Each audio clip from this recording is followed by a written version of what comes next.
So this is what brings us now to this concept of the personality. Now, again, this actually does come from the archetypes of Carl Jung's work. So if you're really fascinated about this stuff, this is something that we speak about a lot more in NLP practitioner, NLP master practitioner especially. We go very, very deep into the concept of archetypes in NLP master practitioner and also in our Inner Evolution program. So if you're interested to delve even deeper into some of the concepts that we've spoken about in this program, and indeed some of the concepts we've spoken about today, then by all means, make sure you make your way over to our website, empoweredacademy.com. That's where you go, and that's where you'll find all those programs. But for today, let's delve a little deeper into this concept of the personality. So when we look at this concept of the personality type, two women who were, it was mother and daughter. Essentially, this is what creates what's called the Myers-Briggs model of the personality test. And you may have seen this before. We're not going to get you to do the entire personality test, but if you like, you can. If you research Myers-Briggs personality test, there is a test that you can purchase. I'm not sure how much it is these days, but it's not heaps. And you can go through and work out which one of these personality traits that you are. And even today, you can work this out pretty easily as well. Just as I go through this, I'm sure you'll start to work out who you are probably most likely in terms of personality traits as well. So the first concept that we look at here, when we look at these personality traits, is ultimately it looks at this concept of, are we more extroverted or more introverted in terms of our true nature? And really, that's our experience of where are we focused? Are we more focused inwardly most of the time, or we focus more outwardly most of the time? It also looks at the way we prefer to take in information. Is the information we take in generally more sensory, or is it more intuition? So sensory is more looking outside, okay, senses, and intuition is more sort of inside, okay? How do you prefer to make decisions? Again, is it more inwardly, so more thinking, or is it more feeling? So is it more head or more like heart, more emotions, okay?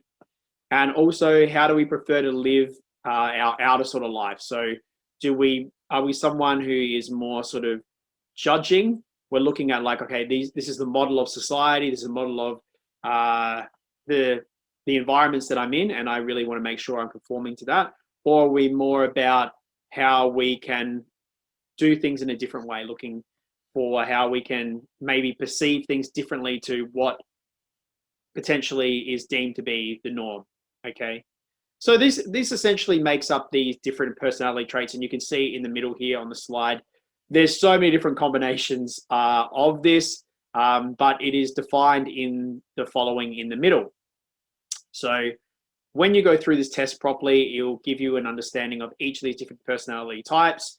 And again, this is not something we're going to delve massively into today because it's not really that important for the Empowered Speakers program. But if you want to do it for your own personal development, then you can do the test to find out, and you can research more of the Myers-Briggs model. But we're just going to look at the model of communication really. But you still do need to have at least an understanding of where this came from and where the communication model has its roots, essentially. But again, like I've spoken about earlier, if you want to delve into this in more detail and you also want to understand the relationship between this model and how you are ultimately functioning in the world and how you can really get the most out of your personality type and how you can start to move through some of the obstacles of different personality types or play to your strengths, then I'd highly recommend you are coming along and doing a NLP master practitioner or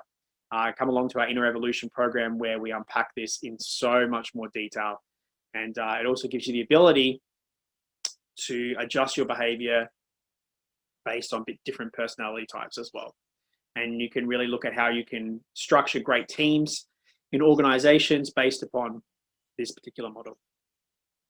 Okay, so what we're going to look at here on this particular slide, and you can apply this to yourself. I'm just going to read it out, apply it to yourself, and you'll probably have a pretty good idea just by listening to this, what personality trait you probably are. So number one, are you more outwardly or inwardly focused?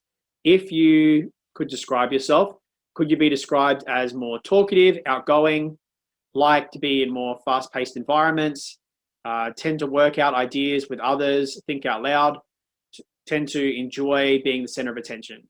If that's you, then you're probably more more extroversion. Okay, extroverted. Beyond that, if you prefer to be described as more reserved or private, you may prefer to be more slower paced, time for contemplation, tend to think things through inside your head more, would rather observe and then be the center of attention perhaps, then probably you'd be more introverted is the common belief. So again, we just asked a few questions, but you're probably either one or the other. And maybe, I'm somewhere in the middle. But most of the time, what do you think you are? What do you think you default to? So for myself, I'm actually more introverted when I did this test. So it's interesting. A lot of people might think I'm more extroverted, but I'm actually definitely more introverted. So when you really look at your true nature, you'll see what it comes back to. So next question. So write down, by the way, write down whether you think you're more an E or an I. And this will give you an idea at the end. Okay, next. How do you prefer to take in information? Do you prefer to focus on the reality of how things are? Do you like to pay attention to concrete facts and details? Do you prefer ideas that have practical applications? Do you like to describe things in a specific, literal way? If that's more like you, then probably you're more censoring. It's about gathering information via the senses, via data, by external means. Okay, so that would be more sensing. Okay, if that's you, you'd pop down an S next to either your I or your E. Okay, so on the other hand, you could be the following. Imagine you maybe prefer to imagine the possibilities of how things could be, notice the bigger picture and see how everything connects. You could enjoy ideas and concepts for their own sake and like to describe things in a figurative, poetic way. If that's more you, then that would probably mean that you're more the N, which actually stands for intuition, but because we already got an I, that's why that's represented as an N. Okay, so intuition. Yeah. So right now, if you got an E or an I before, you'd already have that written down.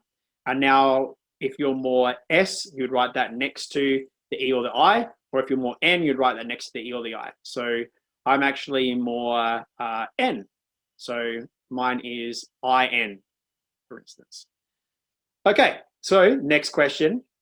How do you prefer to make decisions? If this is you, then you may be this one. You pretend to make decisions in a impersonal way using logical reasoning, or you like to value justice, fairness. You enjoy finding the flaws in an argument. You could be described as reasonable and level-headed. Okay, so that'd be more thinking, T. Or maybe this is you. You base your decision on personal values and how your actions can affect others. You value harmony and forgiveness. You like to please others and point out the best in people. You could be described as warm and empathetic. So if that's more you, that would be more feeling, F. So I'm actually a T. So for example, mine is so far is INT. Okay. So let's keep moving. Number 4, how do you prefer to live your outer life? If you prefer to have matters settled, think rules and deadlines should be respected, prefer to have detailed step-by-step instructions, to make plans and want to know what you're getting yourself into, then you'd be more the judging, so J. Or you could prefer to leave your options open, see rules and deadlines as flexible, like to improvise and make things up as you go, spontaneous, enjoy surprises and new situations, then you would be a P for perceiving. So I'm actually an INTP. So if you look at the graph in the middle, is the intellectual, logical, precise, reserved, flexible, imaginative, original thinkers who enjoy speculation and creative problem solving, which people that know me well is me to a T. And you can research exactly what this means, but I'm pretty sure that one's called the thinker. They each have got a different heading as well. So again, this is not something that we go deep into in this program because it would literally take up about 3 modules to go through all of this in detail. However, you can absolutely start doing your own research on this. But again, as I said before, if you would like to delve a little deeper into this and really get an even deeper understanding of some of these concepts that were spoken about in the program but haven't been able to go to in great depths, then I would highly recommend some of our other programs which do take you further and deeper into these concepts and practically how this all plays out in our lives from a conscious level, as well as an unconscious level, from an individual level to a collective conscious level as well. Awesome.